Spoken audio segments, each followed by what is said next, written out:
Test, test, test. Sound check, test, test, test. You guys good? All right. I just like standing at a microphone and saying the word test.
All right, my awesome public affairs, media fusion sisters and brothers. We can go live whenever you guys are ready. And if you need another minute or two, we can completely take that. We're on? Awesome. So good Wednesday evening, everyone. Brigadier General Matt Heiger broadcasting tonight, or this evening, I guess, from the base theater at Edwards Air Force Base. For those of you that are attending in person, literally, thank you for being here. Your presence means a lot to us. And I have not seen the material that our two incredible guests from the Midwest are going to talk to us about today. So I look forward to learning from them and learning from their experiences. I believe that your presence here speaks volumes on how important this topic is to you, just as my presence and Chief Ward Swanigan's presence speaks on how important this is to the leadership team and the entirety of the community here. So for those of you that are, and for those of you joining us online tonight, or virtually, I guess, I can't say online anymore because you don't know if they're online or they're someplace else. Thank you for being here also. It's amazing what this has made us comfortable with, right? And these are good things. I used to maybe think a little bit about having an in-person and online broadcast combined, or what we would call a hybrid event, but now it's just kind of the way we do business, and it's fantastic. It allows folks that are literally all over the planet that want to be connected to us here at Edwards, be connected to us here at Edwards, and vice versa. That's a great thing. This is a connectedness topic. It's a deep one, and potentially stoking one that might stoke some rough memories for some of you. Having said that, if you need something, or you need help, or you need a moment during any of these events tonight or anything in this month, please immediately reach out. If it's a crisis, you know the three numbers, right? It's 911, right? If it's not a crisis but you want to talk to somebody, there's a whole bunch of other things available. Helping agencies is a great place to go. You can get to that many ways. One of them is going to edwards.af.mil, scrolling down to the bottom of the page on any device, and hit the helping agencies there. You can call the command post, 661-277-3040. They'll be able to connect you to the on-duty chaplain or to any other helping agency as well. Having said that, as the, I'll say the here are the fire exits kind of speech, I'm not anticipating that, but if you need it, and don't be shy about singing up on that. So what is September 1st? It's a date, right? But it's the first day of a month where we draw attention in a focused way to suicide awareness and suicide prevention.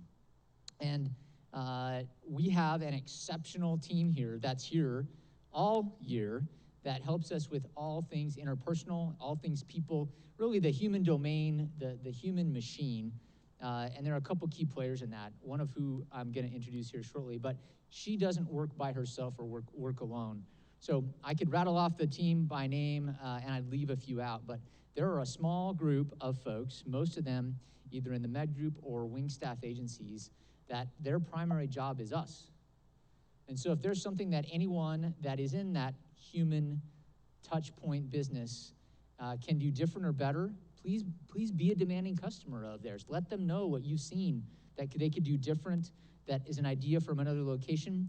Maybe it's something you've seen in a totally different part of your life that you think might apply here.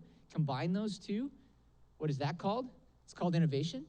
It doesn't just have to be tech, it can be human as well. So don't be shy about reaching out to one of those. But I want to introduce real quick the person that actually made this happen, and she can pass on gratitude as well, but I know it's at least 51, if not 99% hers. Your community support coordinator for Edwards Air Force Base is Miss Julie Wilbanks. Julie's a rock star. She works with me on many forums.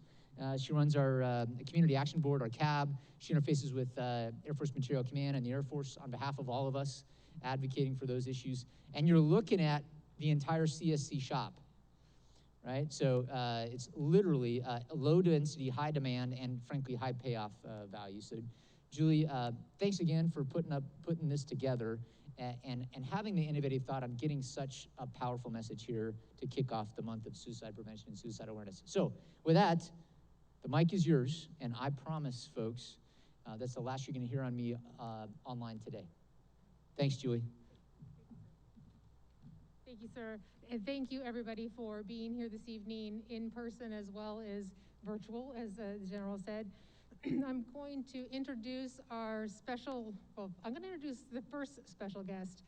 Then we're going to take a break in between, and then I'll introduce a second special guest. So I think that's the way we're going to work it, so everybody can kind of take a break in between and stretch their legs. I have had the honor of spending a couple of days with our guest speakers, and it has been nothing short of fun and exciting. I really have appreciated their candor and their experiences and their willingness to share and to come out here all the way from Chicago. They'll add a little bit more to their introduction, but I'm going to start with Kevin Polky. He is the founder of KP Consulting, the largest counseling agency in the Northern Illinois area. He currently serves as executive director of KP Counseling, as well as Red Oak Counseling, which is the second largest counseling agency in the Milwaukee, Wisconsin area. He's also, what you're going to really be hearing about tonight is his work as the founder and president of Shatter, Our Silence, a non-for-profit organization that raises awareness and educates young adults, their significant others, and the professionals that work with them in factors that lead to young adult suicide and all suicide. So Kevin, thank you. Welcome to Edwards once again. If you would please put your hands together for a welcome. And here's this if you want to. Perfect, thank you. She gave me permission to take this off as long as I put it back on by the time I get over there. So, thank you. General, thank you very much for everything just getting to meet you personally today and your vision for what you want this base to be and your passion for the airmen, not just now, but not just today, but moving into the future, and the team that you put together. I've been very impressed. I've worked in different areas of the country, and I've been very impressed with my stay here. And thank you again for your leadership. So we're going to go ahead and get started. Like I said, like Julie said, and Julie, thank you for everything that you've done for Laura and I. It has been a very interesting, but it's been a great experience. And so thank you very much for everything you did before we got here and then since we've been on base as well. And thank you for being here, not only virtually, but here in the room. This is going to be some tough things that we're going to talk about. But they are important things for us to address head on because it's part of our life. Suicide is part of it, but we're going to talk today about what are the factors that can lead to it, but most importantly, what can we do to come out of that darkness so that we don't have to go to another funeral. And that is a big part of why Laura and I have traveled from the Chicagoland area to here. So, I probably like telling stories more than anything, and so that's what we're going to get for the next hour or so, and then we'll take a break, and then Laura will come up and share her powerful story. But I want you to go back in time. When you were growing up, this is much better if I just carry it. When you were growing up, I want you to think back, and I want you to picture in your mind the faces of those friends that you had, or that close circle of friends, or maybe even a best friend. If you have those pictures of those individuals in your mind, and now as an adult, who would you go to if you were struggling? Would it be a friend? Would it be a supervisor or superior? Would it be a family member? Who would you go to? Over the last decade or so that I've been specifically working in this area of going into the schools and going into churches and going into businesses and talking, what we've come to realize is that when someone is in the darkness, specifically a young adult, is struggling with something, they are more likely to go to their peer than they are to their parent.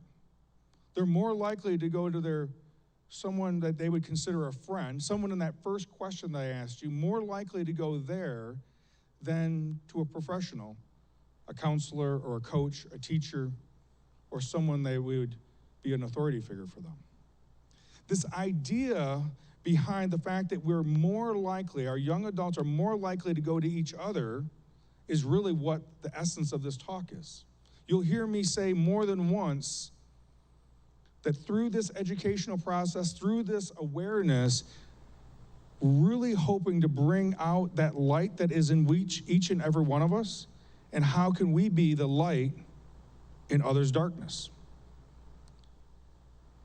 You may be thinking, I don't know, Kevin, I don't know, General, I'm probably have never been and probably never will be in that darkness. I just don't think that's going to happen. And that may be true, and I hope that's true. But one thing I know for sure, like a guarantee, there'll be some time period in your life, a friend or a family member or someone that's in your circle will come to you and be in that darkness. And what I want more than anything, what Laura and I want more than anything, what Julia and I and Laura want more than anything, is that you know what to do when someone comes to you in that darkness. And that's really what this talk is about. When they come to you, how can we prepare you with a little bit of education, a little bit of awareness? We don't want you to be their counselor. We just want you to know what to do when they come and they're in that darkness. So, I want you to imagine that there is this continuum. At this far end of the continuum, it was the brightest of bright lights. And that's going to represent love, hope, and joy. And this far end of the continuum to the right is the darkest of dark. Because see, I believe that there's no such thing actually as darkness. It's just an absence of light. Similar, there's no such thing as cold. And I don't even know if you guys experience that here. If there's anything, such thing as cold, it's an absence of heat. Now, let's say that's true. Let's say that is actually true, that over at this end is the darkest of dark. There's a complete absence of light, but it's connected to this continuum, which every one of us are on. Every one of us are on this continuum somewhere, and based upon the day, and based upon how my day or week goes, I may move down this way a little bit, or I may be in my head and I may be down over here. Or I may talk to someone and I may be back over here. Do you know what we call that? We call that Tuesday. Or Wednesday. It's just an ordinary day. That's just how life is. We're all on this continuum. Real quick, Julie did a great job of going through my stuff. I'm going to add a couple things. Before I ever became a counselor, I was a competitive athlete. I was a football player, wrestler, did all those things. I was a strength coach. But prior to that, I was a bodybuilder, and I competed at the state level, and I was fortunate enough to win a national title when I was a teenager. Later on, I went into the seniors division and retired from bodybuilding in my early 20s. Thank goodness I stayed in college because that career ended, and I needed to figure out something else to do, and that led me to utilize my bachelor's degree in psychology. Worked for a couple of years as a correctional officer, and then went back to graduate school to be a school social worker. And then later, I started KP counseling, as Julie had mentioned. And then 5 years ago, I started Shatter Our Silence, which is the suicide prevention program that focuses primarily on raising awareness and educating on the risk, on the factors that lead to young adult suicide. I'll explain more to that in a second. But this last line, I'm extremely pleased and happy and proud of. I've been with my wife for 29 years. We have two young adults. My son is 25 years old. He is a former college athlete, and now he is a social worker, and he works at KP, and he has a full caseload doing that. And my daughter is 22 years old, just finished her bachelor's degree in social work and started her master's in social work a week ago, and she's my performing artist. So not only do I get the good fortune of being married to an artist, but I have a daughter who's a performing artist, and I have a son who's an athlete, so I get the best of both worlds. I get cultured, and I get to watch the Bears play, and that's a Chicago team. So for any of you Midwest people, that's the right team to root for. I'm gonna get hate mail from all my Wisconsin people, including the employees. So what are we gonna learn today? We're gonna learn about how to be a light in others' darkness. We're gonna learn about the prevalence of young adult suicide. What are the factors and warning signs that lead to young adult suicide? But most importantly, what are some techniques and strategies when someone's in that dark space? This particular video to me is, I think what I like about this video is if you can watch the interaction between these two individuals. They happen to be two guys. Maybe they're in high school, maybe they're older. It doesn't really matter what the gender is, it doesn't even matter how old they are, but watch their interaction and see if you can relate. We can go ahead and show it. I've been roaming around.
For the 17-year-old male, unresponsive, possible suicide.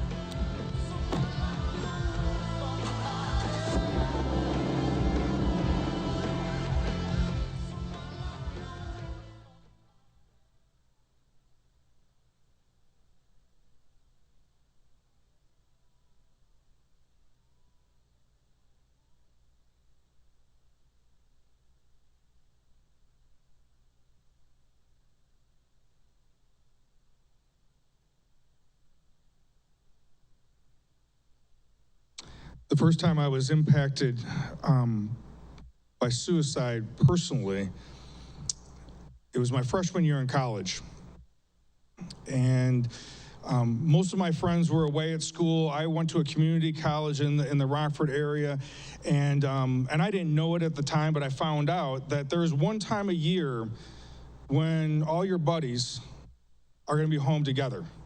Because college breaks are all different times, you know, the fall breaks are different, and winter breaks are different, start times are different, but the night before Thanksgiving, everyone's gonna be home.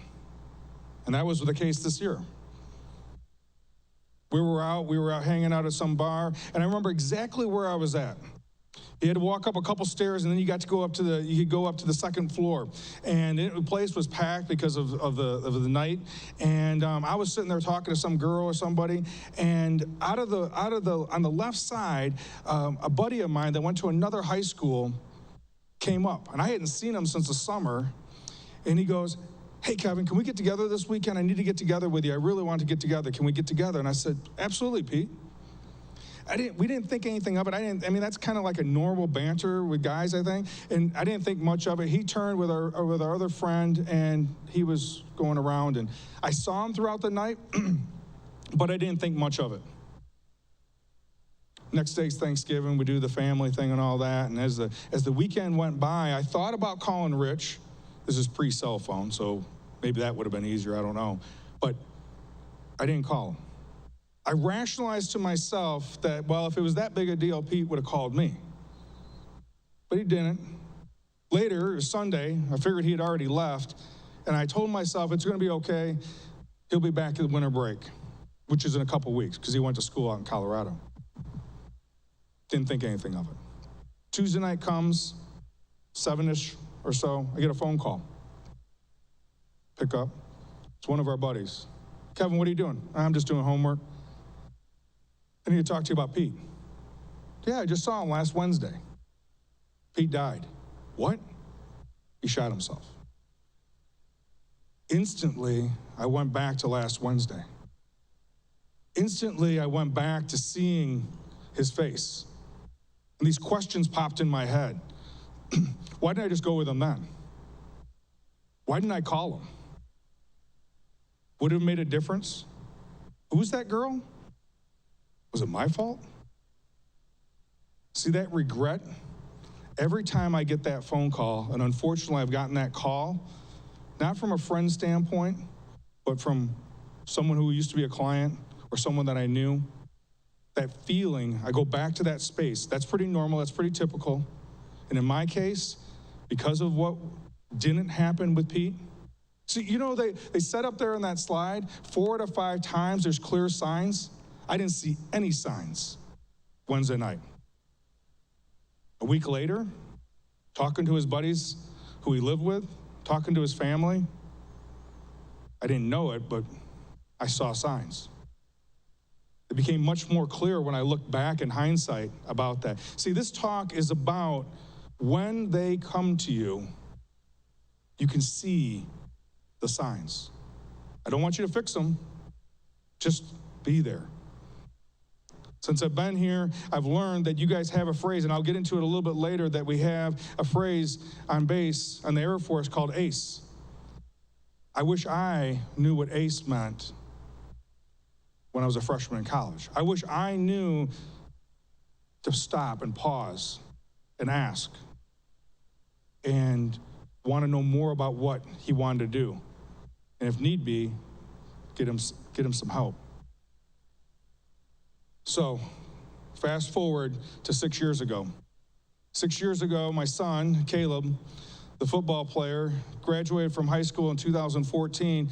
Unfortunately, we were at the third funeral of his classmates out of 100. Anna died when she was a sophomore.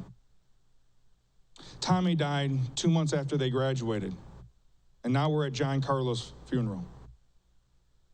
I'm thinking, what is going on? Small private school, small Christian private school, how is this happening?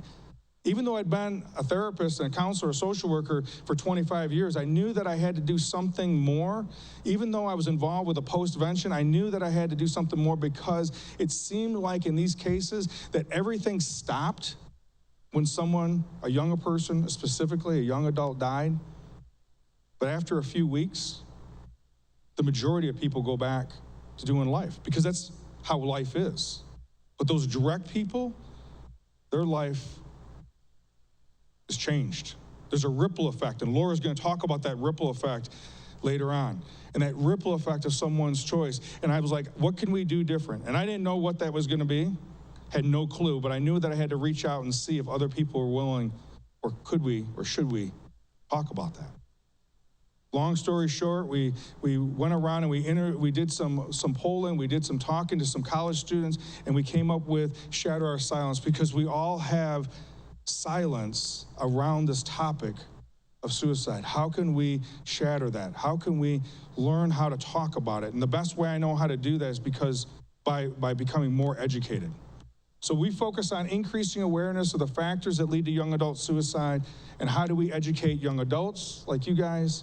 How do we educate significant others, family members, spouses, girlfriends, family members, and then the professionals that work with them. We've seen an increase in suicide by crazy numbers in the last 21 years. These are just numbers since 99 to 2019. There's been a 40% increase. And these are all suicides. These aren't young adults. Young adults is the second leading cause of death for 10 to 24-year-olds. That means it's more than all the other ailments, including COVID, that could lead to a young adult suicide. The only thing that puts a young adult at greater risk is accidents. Just as the pandemic has hit, these are things that we're seeing, that the population that's most affected are 18 to 29-year-olds. The pandemic has affected them the most, and then individuals who have less than a high school education. We've seen an uptick in individuals saying that they've had an increase in anxiety and depressive symptoms, as well as reporting that they don't have access to services. I am so grateful listening to Julie and listening to the general and the chief talking about what services that you have to offer. I'm grateful that you guys in general have more services available to you than most civilians. But what I've learned in the last 6 years and the last 31 years of being in the helping profession is that suicide is complex. Life is complex, and suicide is complex. We don't like that. As humans, we don't like that. We like things to be black and white. We like to know why someone does something. We get a little bit of information, and we go, oh, that's why he did it. That's why she did it. No. We might be able to guess. We might even get close.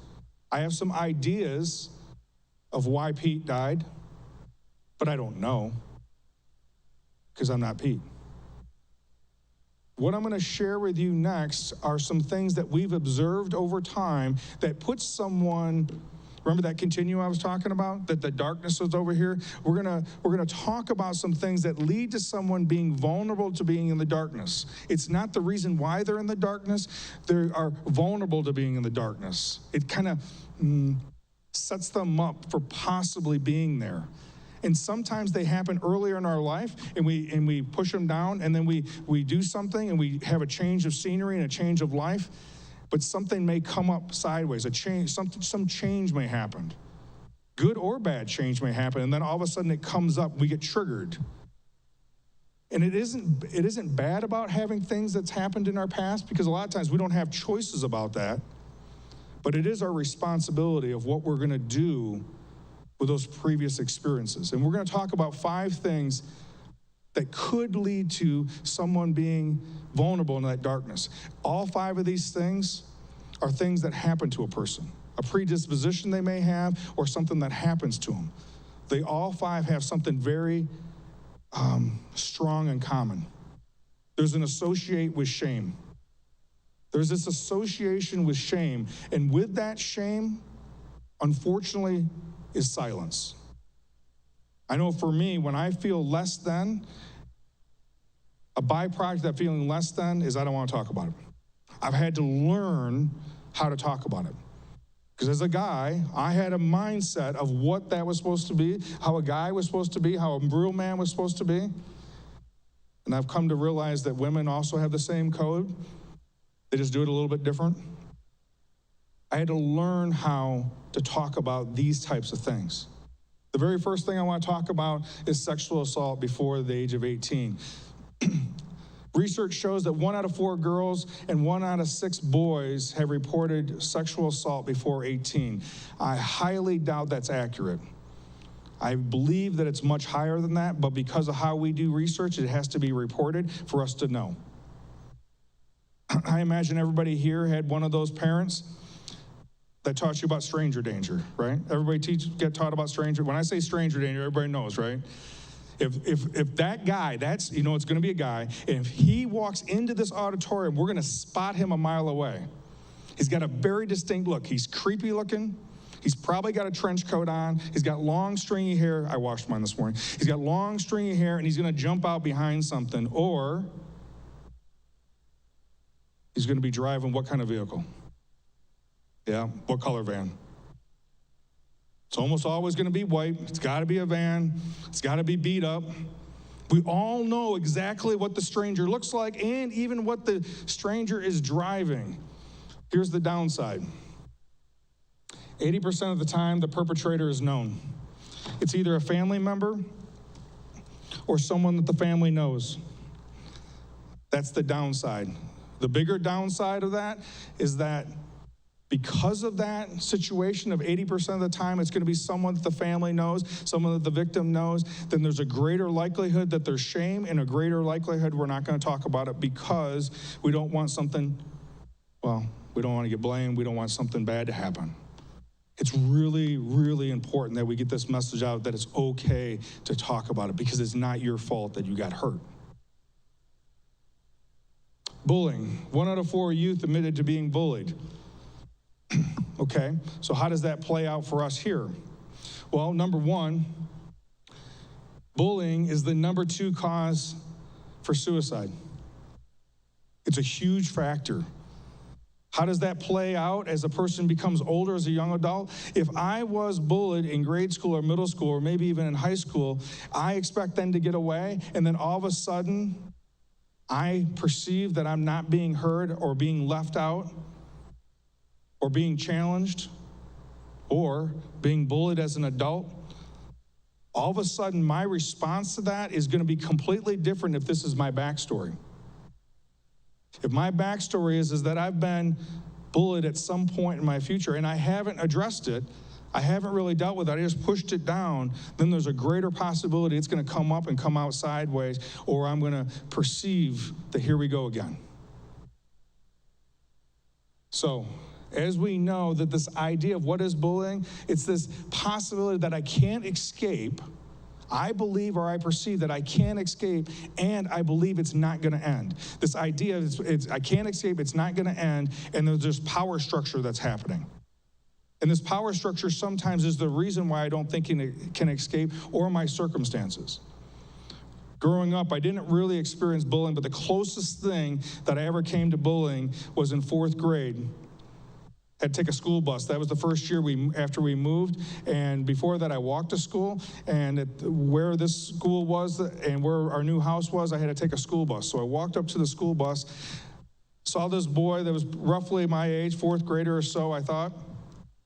Go up to him, I started talking to him or doing whatever it was. Somewhere between that first day or the second day or something like that, we're at the school bus, and he started doing this thing.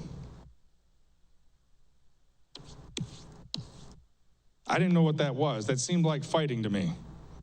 Later, I found out it's called slapboxing.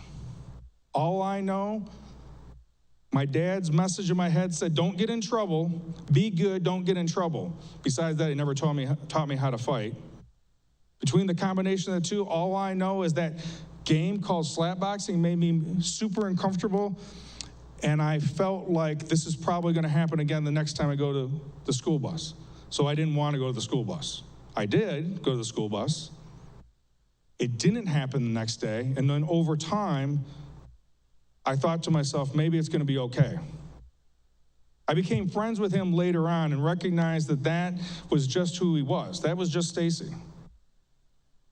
He didn't mean any harm by it, but that feeling that I had, if that's anything like someone who's been bullied, man, that was horrible.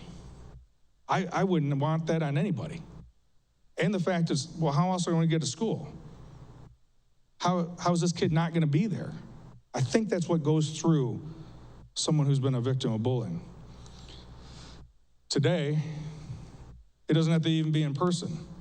I don't know exactly how you slapbox someone on social media, but I imagine there's a way. I think it goes something like someone says something about you without actually saying their name, but you know they're talking about you, or at least you perceive they're talking about you. I don't know exactly what it is. Does anybody ever done this? You have a bruise on your arm, and you know that it's there, and it's been a couple days, but you go and touch it to make sure that it's still there, and it hurts, and then you touch it again. I don't know exactly what that's about, and if anyone knows, I'd like to know what that means, but I think it's the same reason why I know better than to go to the same site, the same social media site, to see the story that someone's talking about me, even though they didn't say my name. I know better, but and the worst time, and this is why it's so important to talk about that, is that if you're experiencing that, find out who your roommate is. Explain that to your roommate. Talk to them about what's going on. Talk to your spouse about what's going on. Talk to your partner what's going on. Help them help you. Because for me, at 2 o'clock in the morning when I get up to go to the bathroom, I know what Kevin's going to do. Kevin's going to go and look, and then I'm not going to be able to go back to sleep. I need my wife to help me because there's no reason that I need to use my phone as an alarm clock. I have an alarm clock sitting right next to my bed. I can use that. I've just gotten into a bad habit of having my phone as my alarm clock. I need my wife to help me help me. I'm way too lazy to walk all the way downstairs to look at a social media site so that I can stay up all night. Just too lazy. So I need her to help me help me. So the first one is sexual assault. Second factor is bullying. Third factor is another one that we don't talk about. It's not just a girl's or a female's problem. That people who struggle with body image, it's not gender specific. Yep, I definitely think females, women have a really hard time. There's a lot of pressure, and you guys really are hard on each other as well as yourself. Statistically, 65% of our youth are in normal weight range, but 54% believe they are at correct weight. The rest perceive that they're either overweight or underweight. And I fall in that category. The majority of my family members growing up were overweight. Big people. My dad was a Division I defensive lineman. He played for Iowa State. Had full rides all over the Midwest. His siblings were big.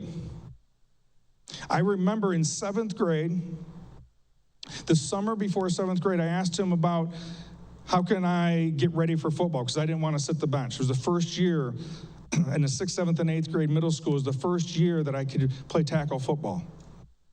He suggested a couple weeks before you should start doing jumping jacks and running. I am not going to be as good as him, so I started lifting weights at 11 years old and started running in June. I didn't know that I grew about 5 or 6 inches over the summer. That with a combination of the growth spurt, instead of sitting the bench, I ended up had the opportunity to be a starter, which was great because I wasn't sitting the bench. What I didn't know also came with that is you become popular with the boys because of athletics, then you become popular with the girls. I had no clue. I like that too. I had no idea why it was happening, but I was really sure that I didn't want it to go away. I was smart enough at 11 years old to connect the dots. This has to do with athletics, and the only reason why I'm good at athletics is because I'm lifting weights. Seed planted. I think that had something to do with a couple years later when I started bodybuilding. My freshman year, I wrestled at 138. A year later, I weighed 206. 8 weeks later, I weighed 152 in my first competition. And that cycle kept going back and forth. 18 years old, I was fortunate enough to win the Teenage Mr. USA. I was surprised, I was grateful. I was on ESPN, I was on a cover of a magazine, had 19.5-inch arms and a 31-inch waist, 54-inch chest. 3 weeks after the competition, there was this festival in the Rockford area, Labor Day weekend. It's hot here. We got hot in Rockford. It's called humidity and hot. You guys from the Midwest know what I'm talking about. It's a different kind of hot. Do you guys think it's hot here? We don't have the wind like you guys got, but we got humid hot, and it's like, ugh. Why is that important? 3 weeks after that competition happened, I look in the mirror. What I was supposed to have was 19.5-inch arms. What I did have in my mind was like 12-inch arms. I was so embarrassed of how I looked that I wore a long sleeve shirt and a sweatshirt.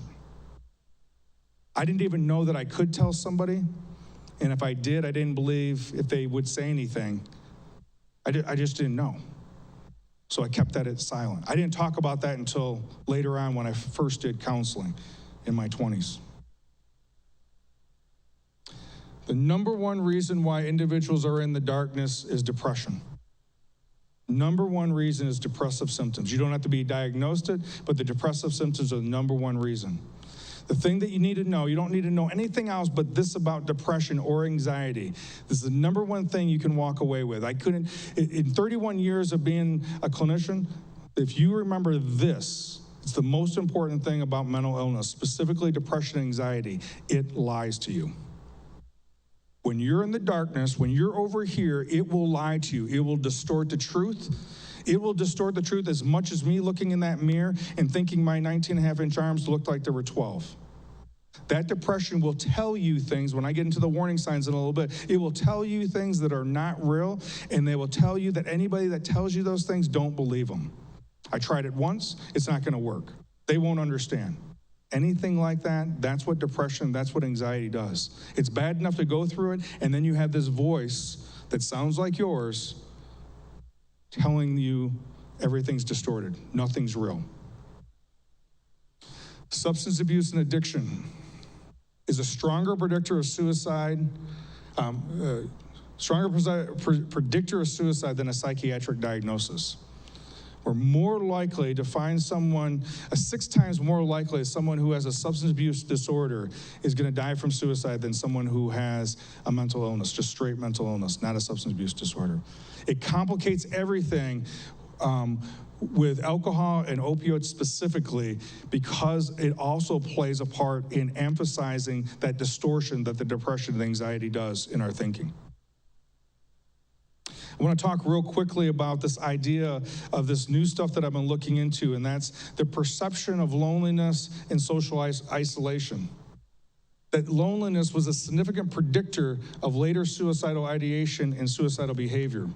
What do I mean by that? I mean that we're not talking about loneliness that lasts, like, let's say, a couple days or a half a day or something like that. I'm talking about a pervasive loneliness that goes on, and it goes on between a month to 5 years. And this loneliness is this idea that what I perceive, I want my social interactions being, is not being met. Think of this, social isolation is a physical thing. Loneliness is a perception of this internal thing. So you can't see loneliness. I'm a type of person that I need solitude. I love being around people, but I also need time alone. I'm not lonely when I'm in solitude, but I can be in the midst of a group of people because of where I'm at mentally, I can feel lonely. I can feel lonely when I'm with my entire family, even though that's who I love the most and want to be with the most. But based upon what's going between my ears, I may feel lonely regardless of what my physical space is.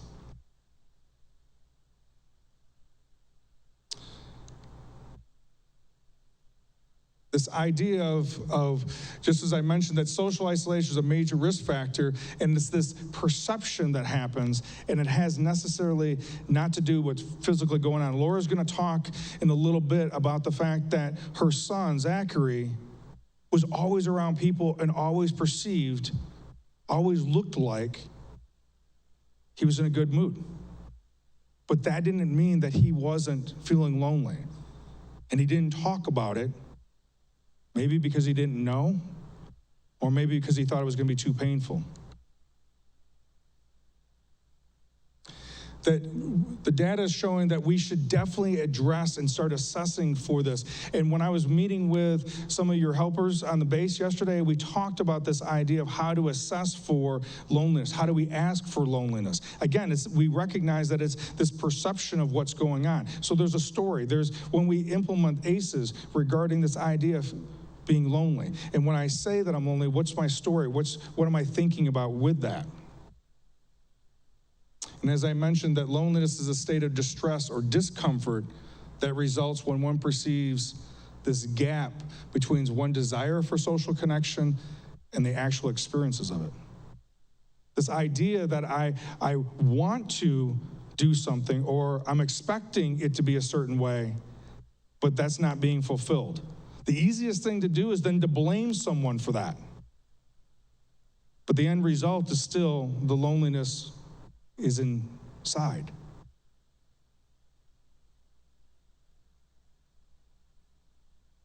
We talked about the risk factors that leads to this darkness. We talked about sexual assault, and we talked about bullying, and we talked about body image and eating disorders, mental illness, and then substance abuse. Those are all things that can lead to someone having an undercurrent or a predisposition to being in that darkness. They may not be in the darkness if those things happen, but that may be this undercurrent that's happening. But when I add to that relationship problems, 42% research shows that when they were in the darkness, they attempted to hurt themselves. Crisis in the past or upcoming 2 weeks was 29%. Obviously, having problems with substance abuse and not being able to get out, that may lead to legal trouble that compounds that, or job or financial problem, or perceive that I'm not going to be able to get to that next rank. These are all different things, and you combine those things, they put them at greater and greater risks when you have this undercurrent already happening.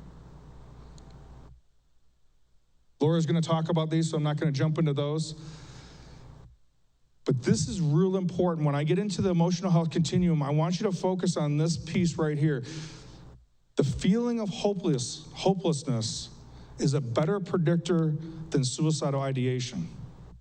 Research shows that less than 1% of individuals who have ideation actually kill themselves. Because ideation is usually transient, and the factor of hopelessness is usually much more pervasive and long-term. So in other words, I may think to myself, I don't want to be here anymore. Could I take my own life? That may just be a thought. And maybe it's just a thought. And if it's just a thought, then we need to talk about it because it's just a thought. But it can then stay there by doing good work with ACEs, by talking with someone, then it's just a thought. But hopelessness may be a little bit more pervasive, and that may tie into that loneliness and then that social isolation. Real quick, I want to talk about this idea, the lethal trifecta. If you have the combination of someone who has suicidal ideation, suicidal thoughts, they're abusing substances, and they have access to a firearms, because over 50% of deaths by suicide are done with firearms. We know that when we have all three of those things going on, that's the lethal trifecta. What we need to do is secure, we need to control the lethal means. We need to secure that. If we can break off one corner of that triangle, the easiest one is to secure the guns, the firearm. If we can break that off, then we can build some time in from being here at the continuum, maybe over to here. We need time. That's the biggest thing that we need to do, is we need to build in time. And that may be the easiest thing that we need to do. We know that when someone is sober from the substance, they may have a completely different perspective, because we know that sedatives, especially alcohol or opiates, what they're going to do is they're going to tend for someone to be more impulsive, and their inhibitions are going to decrease. In other words, alcohol is not a truth serum, it's a filter reducer. I have a tendency not to have a really good filter when I'm under the influence of alcohol. It doesn't mean I'm telling the truth. I'm just saying what's on my mind instead of filtering it. But I also can act on those thoughts if I'm in a darkness.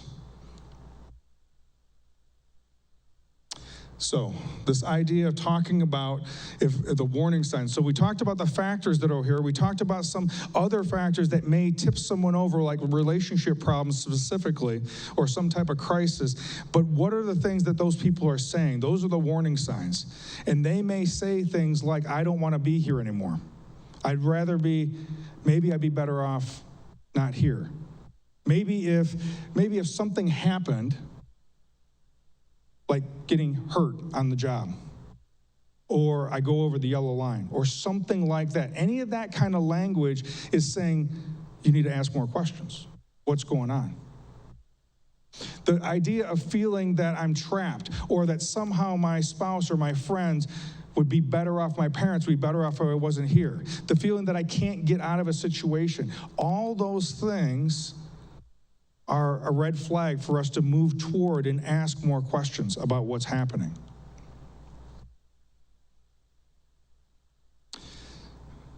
When I do this talk in middle schools and high schools, and I bring up this next line about significant changes in behavior or mood swings, and I talk to an educator about that, they're going to go, no, that's Tuesday. That isn't what I'm talking about, though. What I'm talking about is if a person is normally outgoing, normally social, normally interacting and doing all those things, that's their baseline. But all of a sudden, for the next 14 days or 21 days, that behavior has changed, that mood has changed. That's what we're talking about being a significant change in mood or behavior. We're looking at the idea, similar to our physical health, if someone has had a fever for that long, we go to the doctor. I know today in COVID, it's not as good of an example, but under normal circumstances, we would go to the doctor and we'd go, what's going on? So it's this idea of what's the baseline and what's the change in behavior and how long has that been pervasive? Has it been 14 days? Has it been 21 days? If it's only been a half a day, don't know yet. Maybe worth asking a question, but we may not be in that darkness. We do know, though, people are going to attempt to fix their own problem, usually through substance or through changing some type of behavior, distraction may be going on. We know that that's also a potential warning sign. And then we also know, as I mentioned, the recent severe stressors that happen, anticipated loss or some kind of major change may happen. Failing a test or promotion could also be another thing, another sign of that hopelessness that's kicking in. And then family instability and significant family conflict is almost always, research showed 42%, but in most cases, it's the tipping point. It's not the cause. There's a difference. It's a tipping point. All these factors are building up, and it tips them over. It's not the cause. The reason why it's so important is we need to build in capacity for them to have time to be able to relook at that situation. That's really what we want to be able to do. So what do we know? We know that individuals that are in that darkness, that they're over here, they are in severe pain, and it is very real. Sometimes it's physical pain. It's definitely mental pain and emotional pain, and that pain is extremely real. We know that they would really rather not die. They just want the pain to stop. But the depression and the anxiety has caused them to believe that it's not possible. That's where the problems come in. That the depression feeds into it and says, it's always going to be this way, and even if I go and talk to someone, it's still going to be this way. The medication won't work, talking to someone won't work, going to the and that's what it lies, and that's what they believe. But what we know, that even though we know that this is a temporary problem they're experiencing, we know that it's a temporary problem, we just don't know how long temporary is. But suicide's permanent. And when Laura gets into her story, you're going to feel that to a strong degree. That if Zach had an opportunity, I want to believe wholeheartedly that whatever was going on in that moment, and I have no idea what that was, I believe he would see it completely different. A great illustration, I've had a lot of clients tell me this as they have survived a suicide attempt, but probably the clearest example of this is when I studied a gentleman named Kevin Hines. Kevin Hines is a mental health advocate. He struggles with bipolar 1, and he currently, to this day, he still struggles with suicidal thoughts. He's a mental health advocate because he is one of 30-some individuals that jumped off the Golden Gate Bridge and survived. Thousands of people have jumped off the Golden Gate Bridge. Those are just the bodies that they've recovered. Numerous bodies have not been recovered. The reason being is from the platform to the water is approximately 275 feet. And if that doesn't kill you, the sharks will kill you or you'll drown. The problem with 275 feet from the platform down to the water is, unlike a gun, unlike strangulation that happens quick, you have 5 seconds to think about what you've done. Knowing that when you leave the platform, you know exactly what's going to happen to you, because very few, if anybody, ever survives that. Kevin Hines and all the other individuals who survived were interviewed, and all of them said exactly the same thing. The minute they left the platform, they wished they wouldn't have. They knew they made a mistake. They didn't believe they were going to get a second chance. And because Kevin Hines was given a second chance, he has committed his life to sharing his story and letting people know that the ripple effect of suicide, that his life is better now because he's alive. Even though he still struggles with his mental illness, even though he still struggles at times with having suicidal ideation and he needs to be hospitalized, he knows that suicide for him is not an answer. And he believes that suicide is not an answer for anyone. I'm convinced that Kevin's telling the truth, and my clients that I've worked with over the years are telling the truth. It's their truth, and I've come to embrace it. That individuals over here, if we could somehow alleviate their pain, contain their pain, that they would rather to choose to live. We just need to build in time or capacity. Does that make sense? So, this is what I like to do, and I'm getting ready to wrap up my part, and Laura, then we'll have a break, and then Laura will come on.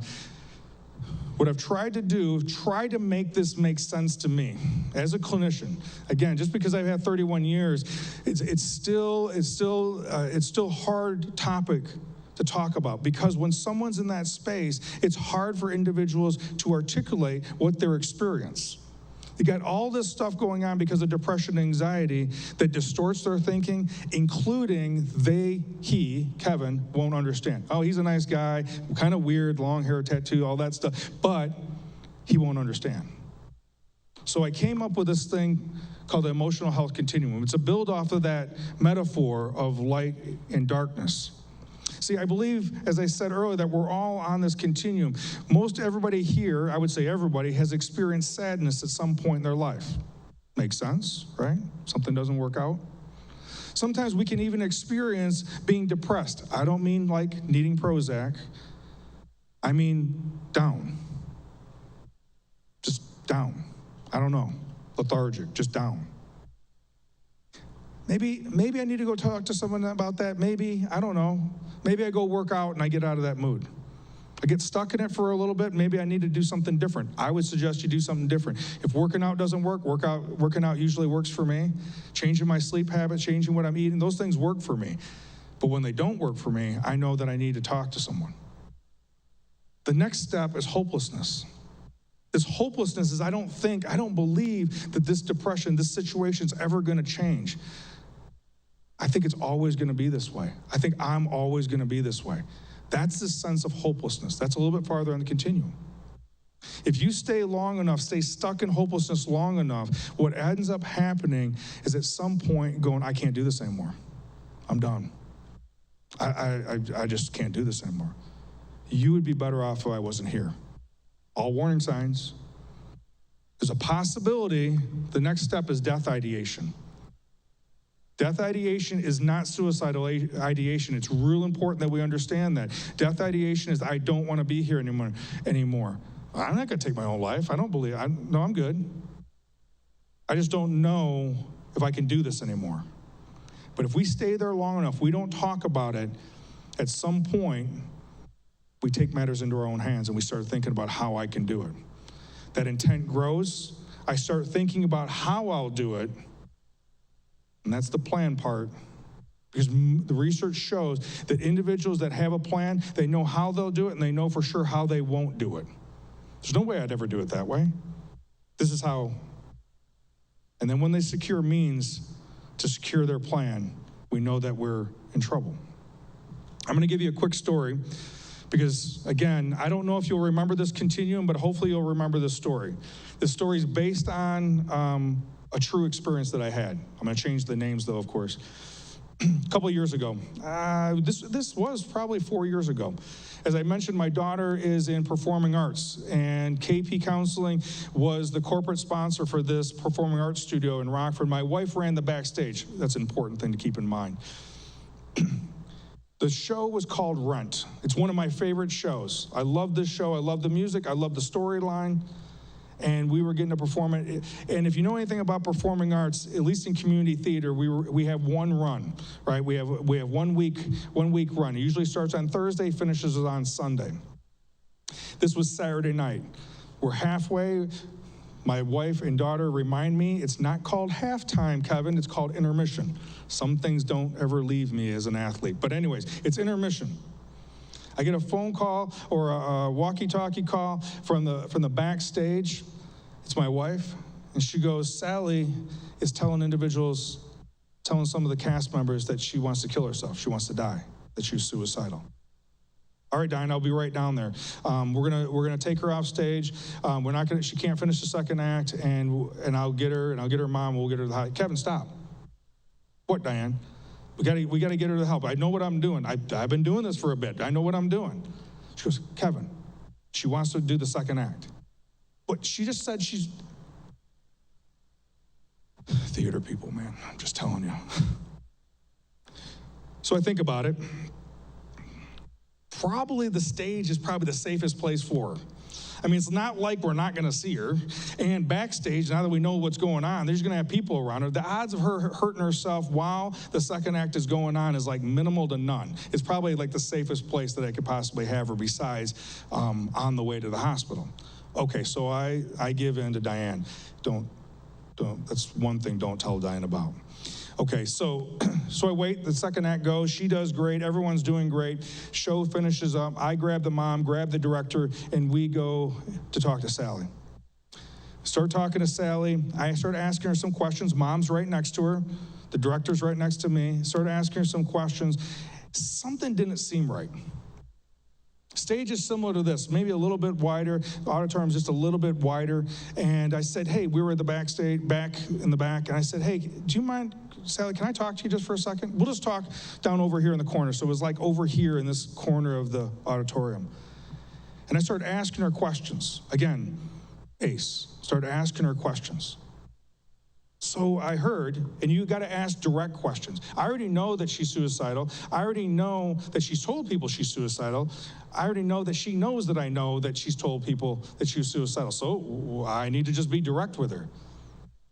So what's going on? I heard that you were telling people that you were suicidal, that you don't want to be here anymore. What's happening? Oh, I don't know. I don't know if I can tell you. Well, you said those things, right? Yep. So what's going on? You can tell me. It's okay. Well, I don't know if I can tell you. If you tell me, you can't tell my mom. I don't know, Sally. You know, it depends. There's some stuff we can keep, and I don't know. And she goes, well, I don't know. I said, well, just give it a shot. You just tell me what you think you can tell me. Well, it's almost over. What's almost over? Well, it's almost over. Don't you know? What's almost? The show is almost over. I'm like, see, if you know anything about theater, is that they do all this buildup. They practice for like 3 months. They're together all the time. And then the last 10 days, it's like nonstop, like from early or late afternoon all the way until like 10, 11 o'clock at night. And then the show starts. And then it's like 12, 14-hour days. It's like nonstop being together. And what you need to know about Sally was 16 years old. She was in a private school, and she was also a little bit of homeschool. It's kind of like a hybrid thing that she had going on. She didn't drive, which meant that her theater friend, she wasn't going to be around, and she had another month, because this show was in July, she had another month plus which she was going to be around her friends. I said, okay, I get it. That's okay, I get it. That's tough. But Sally, you've been in a lot of shows. You've been through shows ending before. What else is going on? Something else must be going on. I don't know if I can tell you. We did that thing again. I said, you can just, after a little bit, she finally tells me. She goes, well, we broke up. Okay. When did you guys break up? Last Monday. That was the beginning of show week. Okay. How long you guys been going out? 2.5 years. Wow. And my longest relationship before Diane was like 6 months, and I thought that was a long time. So 2.5 years when you're 16, I'm like, okay, that's pretty significant. Okay. When was the last time you got together? Well, Kevin, so I haven't actually seen her in person. So like we haven't actually been in person. Like we're online all the time, and so she has never been to Rockford. And all of a sudden, I'm like, oh, we got a little bit different scenario here. I said, Sally, would it be all right if I linked you up with one of my counselors? Would it be all right if you talked to someone about what's going on? Because I think you're really struggling with obviously the friend, with the show ending, but that you're just struggling with this friendship. Because see, I also knew that her mom was ultra conservative, had been pretty vocal about same-sex relationships. I asked her, had you talked to your mom about that? She doesn't know. Okay. Would you be okay if we did some counseling? My mom's not going for it. Oh, let me talk to her. She's not going for it, Kevin. I go, let me talk to her. Good luck. See, the reason why I tell that story, again, you can't tell Diane. She was right. I was going to bring her to the hospital because I thought minimally she had suicidal ideation, and the way that it was described to me, I thought her intent was pretty strong. I was all set. Mr. Social Worker to the rescue. I was going to rescue her, bring her to the hospital. After some conversation, after asking her some questions, see, I have no idea what it's like for a show to be over, but I know what it's like for football season to be over. I have no idea what it's like to be in a same-sex relationship, but I know what it's like to have a breakup. I have no idea what it's like to have an online relationship, but I know what an in-person relationship's like, and it ends. See, I didn't need to know exactly what she's been through to have empathy and understand what kind of pain she was in. As I asked her more questions, I found out that she was really kind of in that hopeless, depressed stage, right? And not really in suicidal ideation. She just didn't know how to put it into words. I would have made pretty likely a tragic mistake by sending her to the hospital. It would have been probably not a good experience. It probably wouldn't have been helpful. See, Sally, now, I think Sally's done with college. She's doing okay. Maybe it's her senior year right now. Sally's still Sally. She's still a theater person. She's still Sally. Last I heard, she was in a good relationship. And mom's okay. Had to work through it. Sally started counseling that money, had to work through some things, but she was okay. Mom was okay. To me, this continuum has helped me from an aspect of communicating. It's helped me to introduce it to clients, and it's helped me to introduce it to family members so that they could then use language. And it doesn't have to be this language. That doesn't matter to me. It's what language to describe where are you at so that we don't have to assume you're somewhere else, either minimizing it or overemphasizing something. I do have another end of the continuum. It goes toward the light, but we break that down as well. For this particular talk, it's not as significant. So, again, I believe this tool, ACEs, is extremely important. That I needed to ask Sally about what was going on. I need to know what her story was. I need to do it in a caring, empathetic way, non-judgmental about what was going on, not jump to any conclusions, which of course Kevin, as you already know, was going to do. And have the courage to tell her mom, even though I thought, and Sally thought, that she'd be upset, that it was going to be okay. Before I came on base, I didn't know this was called ACEs, but it means exactly that because we had a different phrase, but I like ACEs better. And so we're gonna adopt it and use ACEs. I won't tell anybody. But this idea of being able to ask, do it in a caring way, and then being able to escort them, being able to bring them to and tell someone else what's going on. It's making that connection is key. because they need, most importantly, because of the lying that's going on in their thinking, they need that connection so they're not alone. So, I'm going to wrap up right now. With this education, this little bit of education, a little bit of awareness, either from the stories or some of the graphics or some of the ideas behind it, hopefully, this will give you just enough to allow your light that we all have and enough confidence for you to be able to move in, that when someone comes to you and they're struggling, you don't have to do anything else but just ask some questions, do it in a caring way, and then if need be, escort them to someone that can assist you and assist them. Guys, thank you very much. We're done with the first part right now. Take a bathroom break, grab whatever you need to do, or just stand up and stretch, and we'll come back. What do you think, Julia, 5 minutes? How about 5 minutes? Let's come back in 5 minutes. Thank you very much.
into the story of how she became connected to Edwards at this level. So she's going to share her story about how she's connected to Edwards. But how she's connected to me, I feel, is kind of a different connection. And I'm going to go into the story just a little bit here. She's kind of heard some of it. I was putting together the community action team offsite, and was looking for things to fill the time, right? I had some things that I needed a couple bit more things, so I put that out to the universe.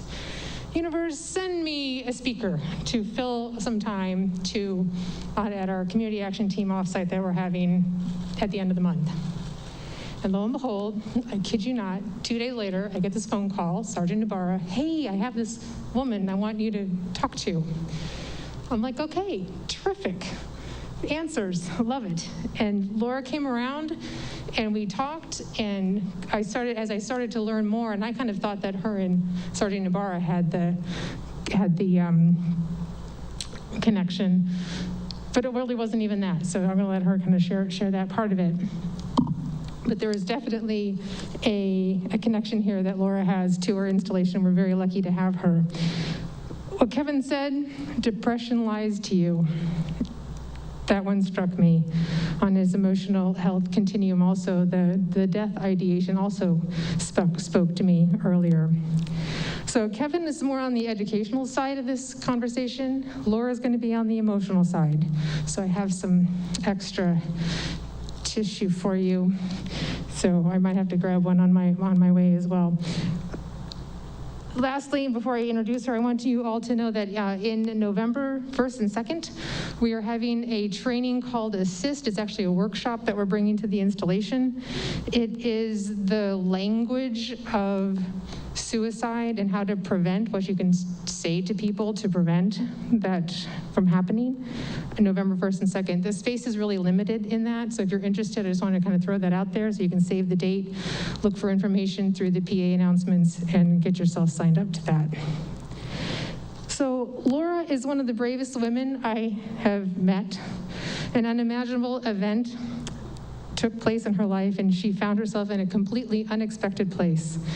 Not everyone in her situation would have been able to rise up as she has. With grace and honesty and transparency, she shares her story as an advocate for the mental health of all of us. Her son, Zachary, after Zachary's death, she began to post motivational messages onto his social media accounts. And her goal is to encourage kids in the community to reach out for help and stay alive. But to her surprise, kids began to reach out and open up to her with their struggles with depression, anxiety, trauma from abuse, their battle with self-harm, addiction, and suicidal ideations. Parents of hurting children also began to reach out for her for help. And that is when all of this, I feel, was born, because she rose up and met those people in need at that time of need. She began to educate herself on these topics and quickly realized that the community had a huge need for the resources to help kids who are struggling. And there was born Marshmallow's Hope. So with that, I would like you to please put your hands together and welcome Laura Kane to the stage, and she will share her story.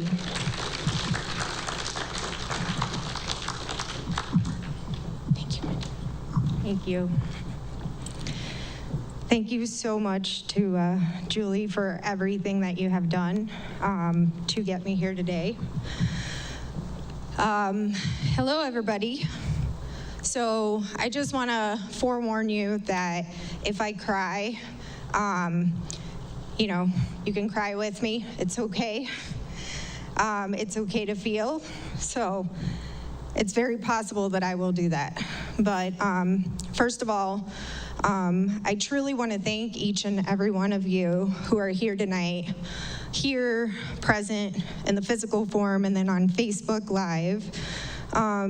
But I especially want to thank our servicemen and women who are out there fighting for our freedom and keeping us safe. I am grateful for everything that you guys do for our nation, and you deserve a round of applause. So please.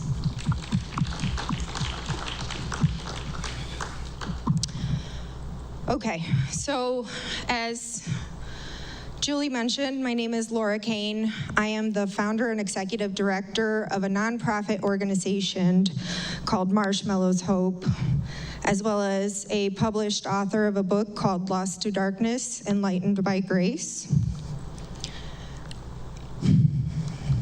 I'm here to share my personal story with you today. But more importantly, I want to talk to you about a program that as of today, we are kicking off right here at Edwards called Hero Mentors. And I want to tell you the story of how that program came to be. My mission in life through Marshmallows is to be the voice for those who don't have one, the future leaders of America, our children, teens, young adults, servicemen and women, and veterans living with depression, anxiety, post-traumatic stress disorder, suicidal ideations, and victims of abuse.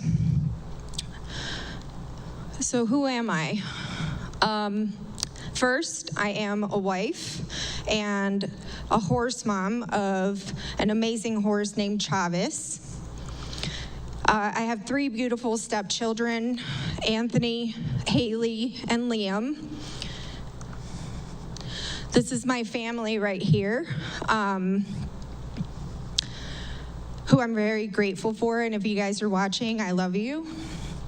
I'm also a dog mom of an amazing Rottweiler named Oso because he's oh so cute. And these are my beautiful, amazing children, Zachary, Caitlin, and Lincoln. But I'm not sure what's going on with my slides, but it wasn't always like this, you guys.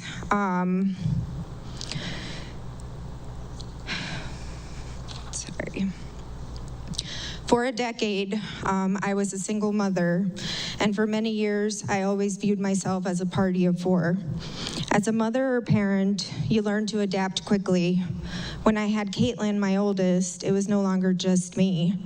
I had increased to a party of 2. This little human was fully dependent on me, and I knew that I wasn't an individual person anymore. The dynamic in my brain automatically changed my identity and my mindset. Then I had my middle son, Zachary, and my youngest son, Lincoln, and they bumped me up to a party of 4. In life, there are so many things that happen to us throughout our lifetime, things that we don't have any control over. Uh-oh, don't play that yet, sorry. As you guys can tell, I'm a little nervous. I'm not. All right, so things that would make people cringe at the thought of having to live through: a divorce, a season of severe depression, the death of a friend or loved one, things that we don't plan for, and when they do, they can often leave us wandering around lost in darkness. It's painful, overwhelming, and unsettling, but I have learned that even through those times of darkness, there are slivers of light that streak across the sky like lightning. Moments of grace where God whispers, even here, lost to darkness, there is still something beautiful to behold. I want to go ahead and show you a video of my son.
on September 16th, 2018, almost 3 years ago this month, I was approved to buy my dream home. It was a 5-acre farm where my 3 children and I would have our horse, Chavez.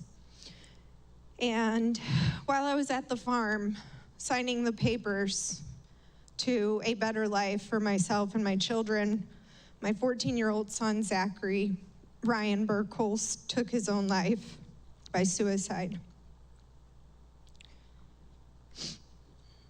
The day that was supposed to be the happiest day of my life became my worst nightmare. As you saw in the video, my son appeared to be very happy, fun, loving, an amazing brother, friend, and that's who he was. He had the most contagious laugh and charismatic personality. He loved doing flips and even taught himself how to play the piano. He was an ordinary teenage boy, but prior to that day, words like mental illness, depression, and suicide were unfamiliar to me. Up to that point in my life, I hadn't heard these topics talked about very often, so I had to take a good look at what went wrong. And what I found is that suicide is a result of an untreated mental illness, and it is preventable.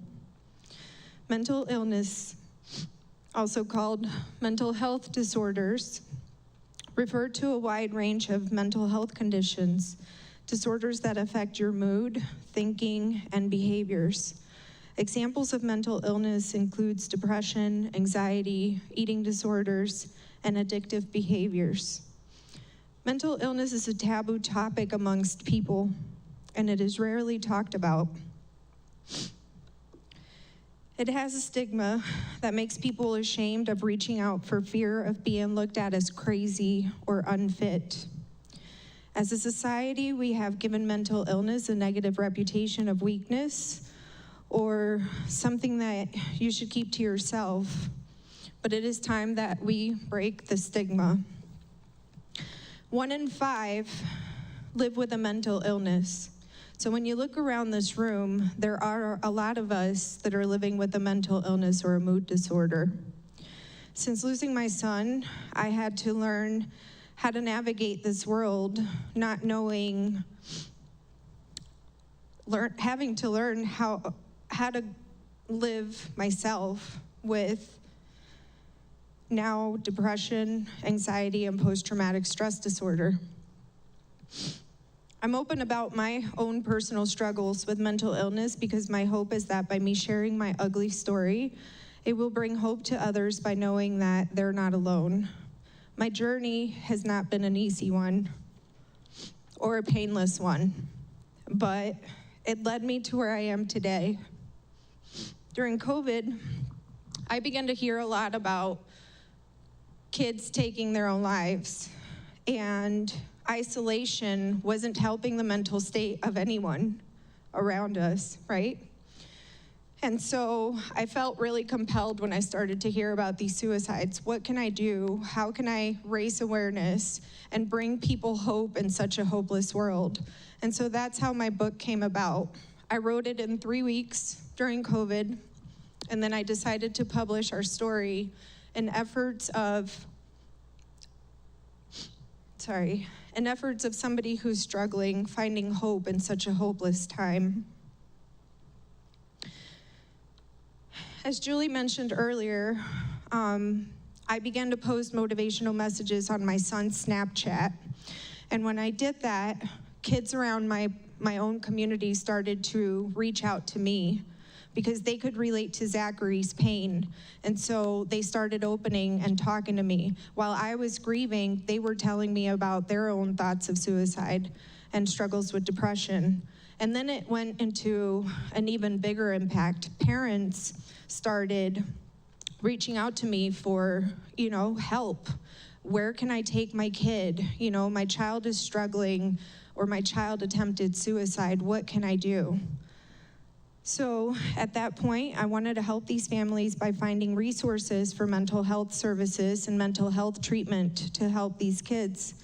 I also began to personally pick up kids myself and taking them out to lunch, to do fun things, just hanging out with them to give them an outlet of somebody other than their parents to talk to, because kids don't open up to their parents, but they may or will open up to a peer.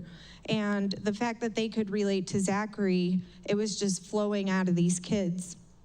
So I was very humbled by the positive impact that this was having on families and kids in my local community.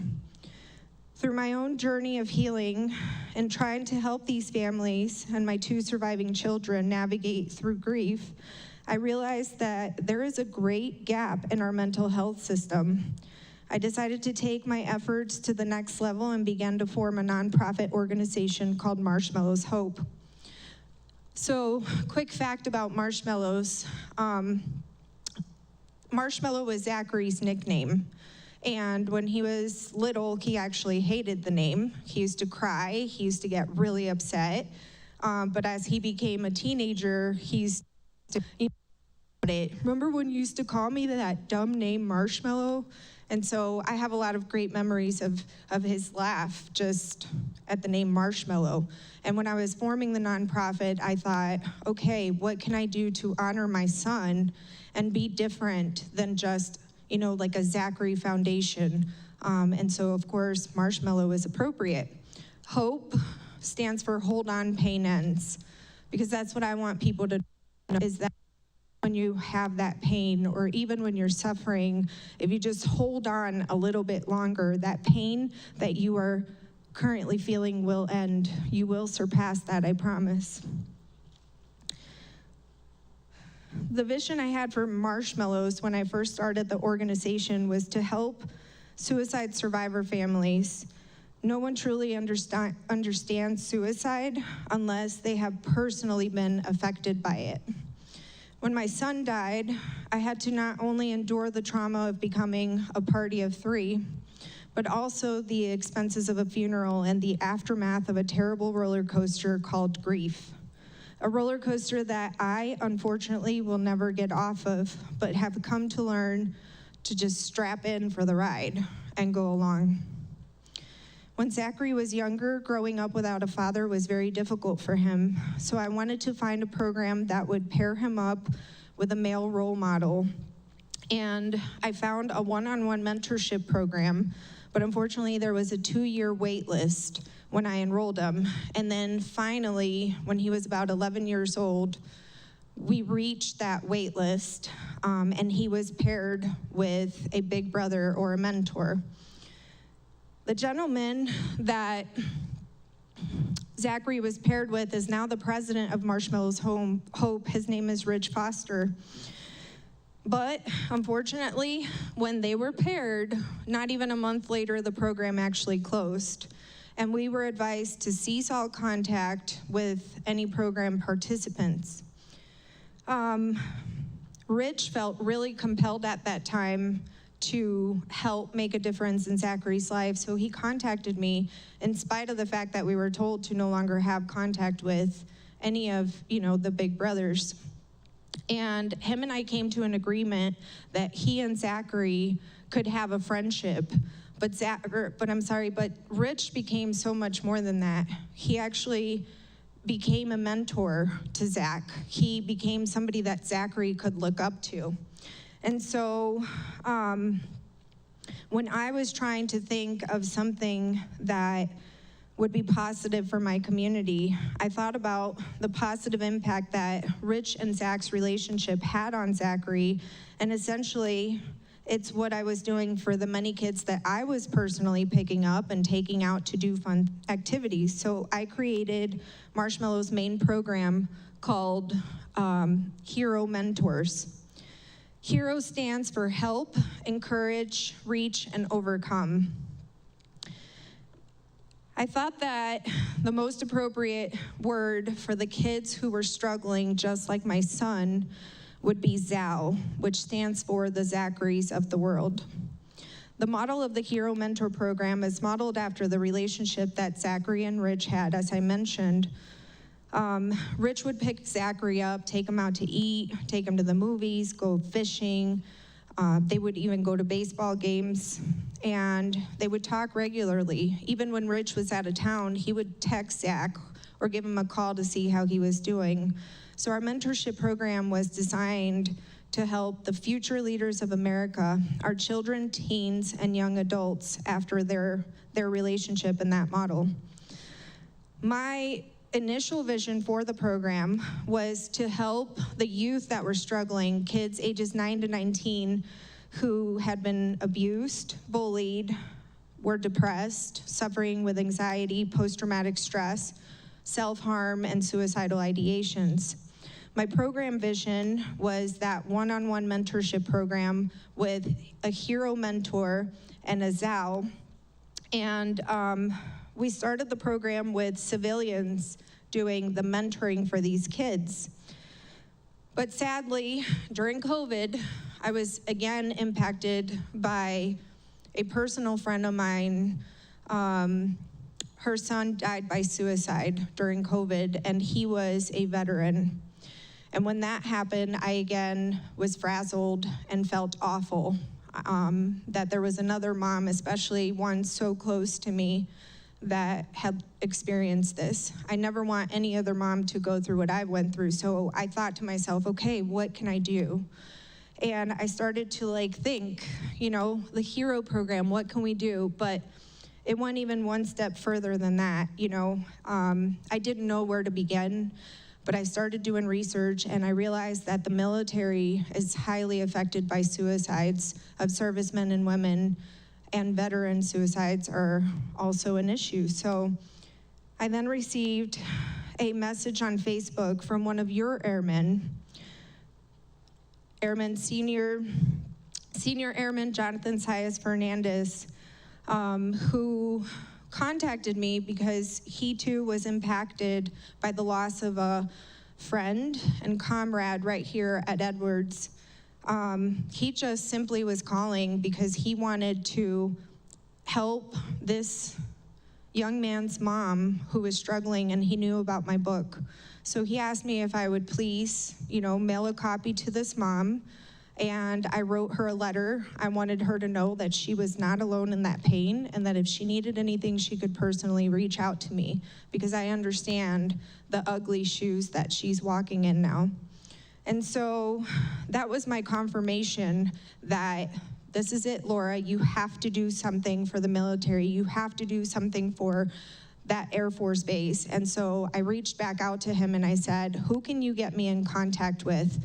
When I started to troubleshoot in my mind, who are our heroes? The military. You guys are our heroes, right? So what can we do to help? We realize that there's a really big stigma in the military that if somebody is hurting and they reach out for help, that it's gonna prohibit them from ranking up, or it's gonna somehow prohibit their current career and their current job. But I have heard over and over while being here that that is not the truth. However, because we know that that stigma is out there and that airmen are not going to reach out, right? Servicemen are not gonna be likely to reach out, and hopefully we can break that. What we're doing here with this model is that any airman can join our hero program and become a hero. But by pairing you guys up with a ZAL, we're automatically providing that airman or that serviceman with a protective factor.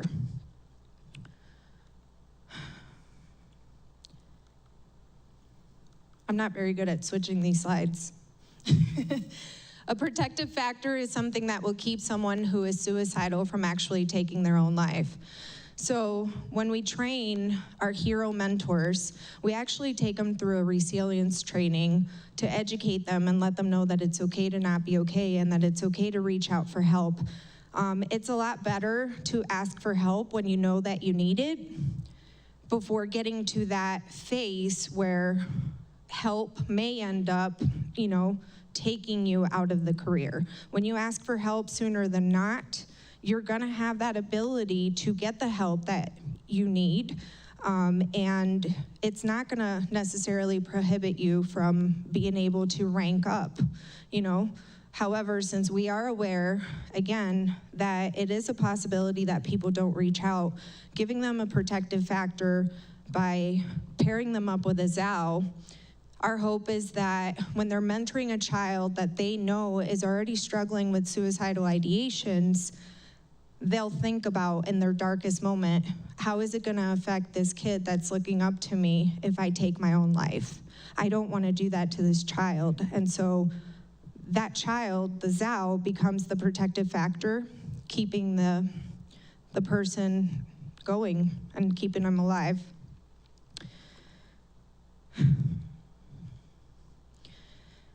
What we do through the HERO program is help those who may be struggling, whether it's a HERO or Zao, by offering them support, encourage them to set attainable goals towards bettering their mental health, reach those goals by providing them with referrals to professional mental health services, and overcome their pain in efforts to prevent suicide. We believe that a HERO plus a Zao equals resilience.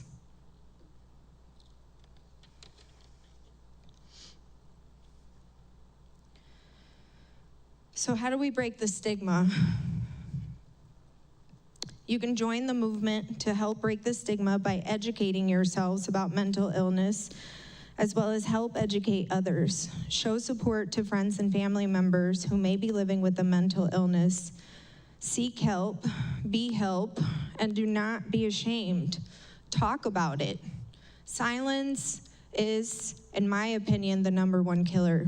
If Zachary we talked about literally everything, you guys. I talked to my kid about probably the most inappropriate conversations or inappropriate things you could imagine, but this was the one thing that he protected me from. He never came to me, like, he didn't come out and say, hey, I'm hurting, I need help. Had he done that, maybe he would still be here today. So you guys need to know that it's okay to not be okay. It's okay to talk about it. When you talk about it, it's kind of like a breath of fresh air. You've gotten it off your chest, and then you just move forward, one foot in front of the other. You can keep going. There is hope. So I encourage you all, if you are hurting, or if you know somebody who's hurting, always help someone that might be the only one that does. You might be the only one that does. So in the military, I know that you guys believe in your squad, right? And I don't know much about the military, so forgive me, the verbiage and stuff, but you guys have that squad mentality. You never leave a man behind. And mental illness is no different than that. You don't leave a man behind. You get them to get help. You encourage them to keep going. When they're hopeless or in that hopeless mindset, you instill hope in them however you can by encouraging them to reach out. We really need to encourage equality for physical and mental illnesses, choose empowerment over shame, and I really ask all of you that are here today and that are watching on Facebook Live to please come together in this movement and be the voice for people like Zachary who felt that they didn't have a voice and that suicide was the only option. Spread kindness, encouragement, understanding, and validation to those around us who may be carrying a heavy load on their mind. If you yourself are struggling, like I said, please know that you are not alone. You're human. When I look back and I think about my son, there were many signs that I missed. He was never diagnosed with depression or anxiety, but clearly he was struggling. He was withdrawn. He wasn't sleeping. In the last month that he was alive, he was acting out of character. He was being very reckless. He was experimenting with marijuana. And since I can remember, you guys, since he was 8 or 9 years old, he always had pains and aches all over his body. You know, as he got older, it was always his knees. And I attributed, as you saw him in the video, doing flips. My kid would flip all the time, and I was like, your knees, stop doing flips. Your knees are gonna keep hurting if you don't stop putting that stress on your knees, right? But then it was my elbow hurts, my stomach hurts. And what I have learned is that kids or people who are in mental pain will actually manifest it into physical pain. And that's a way that they're asking you for help without saying it. He had lost interest in hanging out with friends and was very moody, which was definitely not like him. I mean, he was always my happy child. But I attributed all of those things to him being a normal teenager. He had teenage angst. He posted on social media a few times saying that he wanted to die. He actually made a post saying, "Someone please talk to me before I kill myself." And trust me when I tell you that I was that mom that went on his social media and I checked everything all the time with all my kids. I mean, they can tell you I was that embarrassing. But I didn't see those messages because they were on Snapchat. And it wasn't until after he had passed away that I started seeing on his saved reel or roll, whatever it's called, that since April of 2018 until September of 2018 when he passed away, he was throwing cues out there that he wanted to die. One message that I won't forget was one that he posted in the middle of the night saying, "Someone talk to me. Someone talk to me. I can't take this depression anymore. I want to kill myself." And within a couple of weeks, he was gone. Prior to this happening to me, if I heard of suicide, I thought that the person was selfish. And I didn't understand why they would ever do something like that. If I could go back in time, I would have taken the topic a lot more seriously and have educated myself about the importance of mental health. Suicide does not discriminate. It can happen to anyone. And when you think that it's not me, it's not my family, it's not my children, that's not gonna happen to me, I can tell you that as a mother who has walked that path and thought those words, I stand here today because no parent on this planet should ever have to miss their child the way that I missed mine. I was that parent that thought it wouldn't happen to me. I'm blessed that our journey has led me here today, and I hope that you'll consider enrolling into our Hero Mentor program, where it'd be, whether it would be as a hero mentor, or if you know of a child that you feel would, benefit from a hero mentor, please refer them to our website, which is www.marshmallowshope.org. We have flyers about the program up here. We have cards, ways to link you guys up. And we know that the Zals out there in the world need people like you. Our hopes for the Zacharys of the world is that we instill hope in them. You guys as the heroes, as their mentors, they will look up to you. You will be that light for them. You will instill hope in them.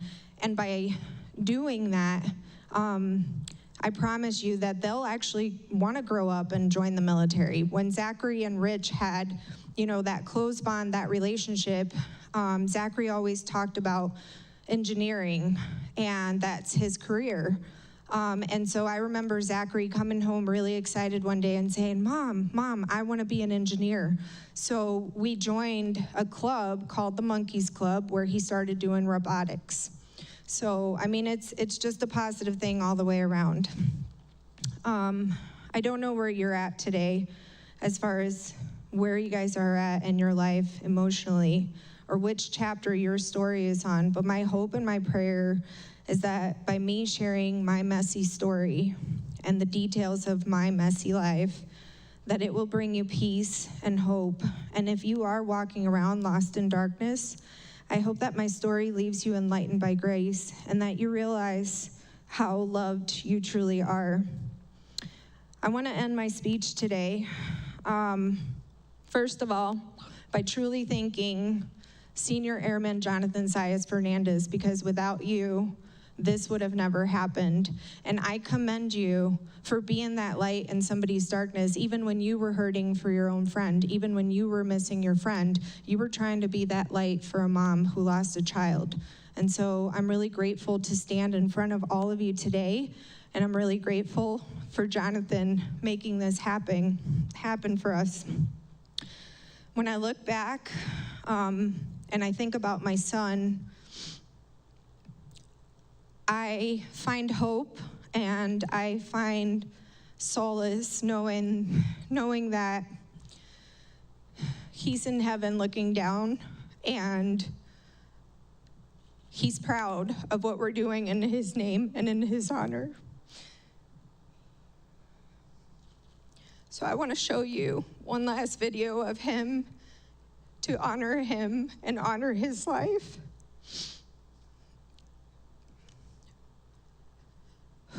But I want to tell you that suicide does not discriminate. As I mentioned to you, it can happen to anyone.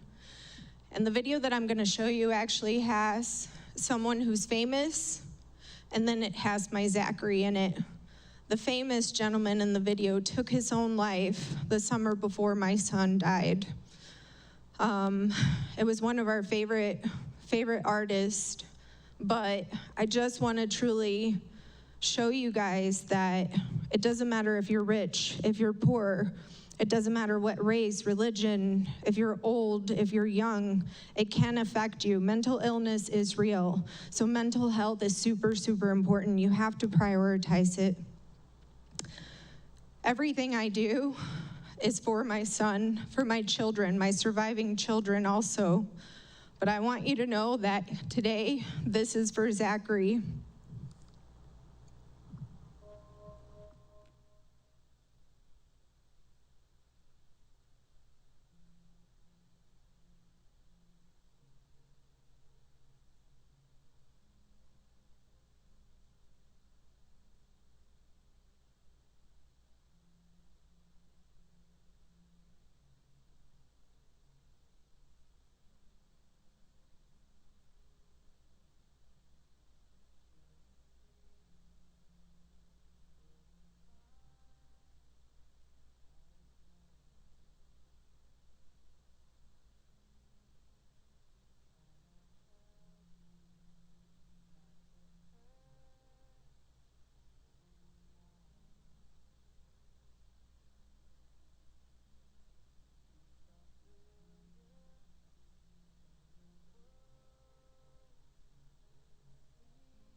Laura, thank you for sharing your story.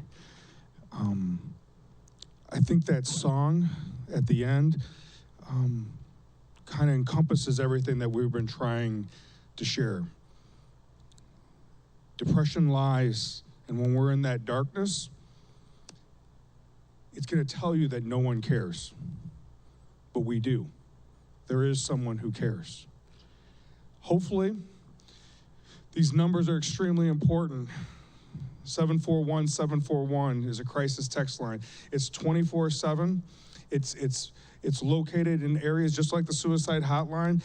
It could be for if you're in that darkness, or if you're trying to help someone who's in that darkness, you can reach out. It's not going to bring you anywhere. It's what it's going to do is going to give you resources and assistance. And you can either text it with a 741-741, or you can call someone. We're hoping that in the midst of some education, some stories, being involved with the Heroes program, being able to identify and reach out to the Zows of the world, that most importantly, that you can be a light in someone's darkness. We don't know when someone's going to reach out to you. We don't know where that's going to happen, but with just a little bit of education and continue to have awareness about it, you can let your light shine. You never know who's watching. You never know who needs it. You can be that hope in that darkness. To reach out to us, to reach out to me, you can reach me through Shatter Our Silence. That's my email address. A few years ago, almost 3 years ago, I started a podcast capturing individual stories. Laura's on the story a year ago, and other individuals who have struggled not just with suicide, but addiction, mental illness, transition in life. And they are telling their stories of how they came through that and how they transformed their life from pain into recovery. You can contact me through my website as well as kevinpolky.com.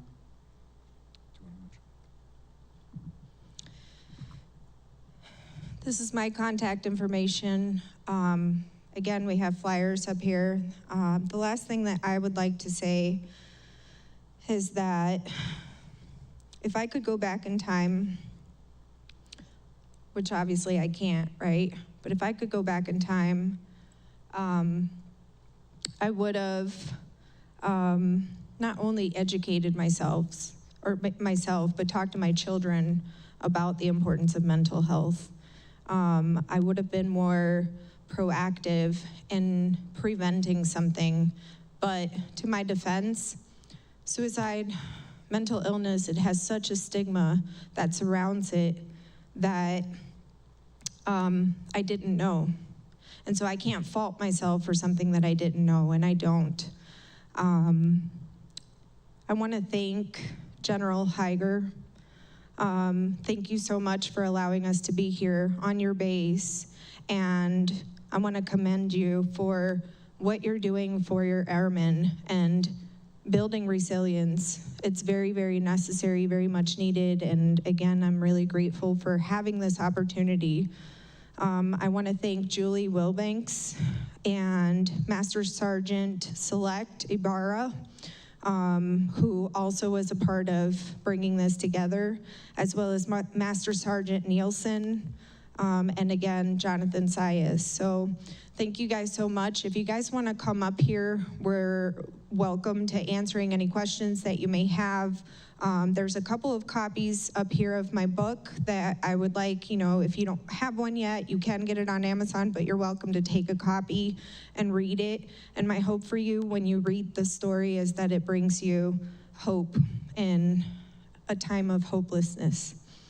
So again, thank you very much for having Kevin Polky and I. And Kevin, thank you so much for coming with me today and for helping me educate people on such an important topic. So thank you.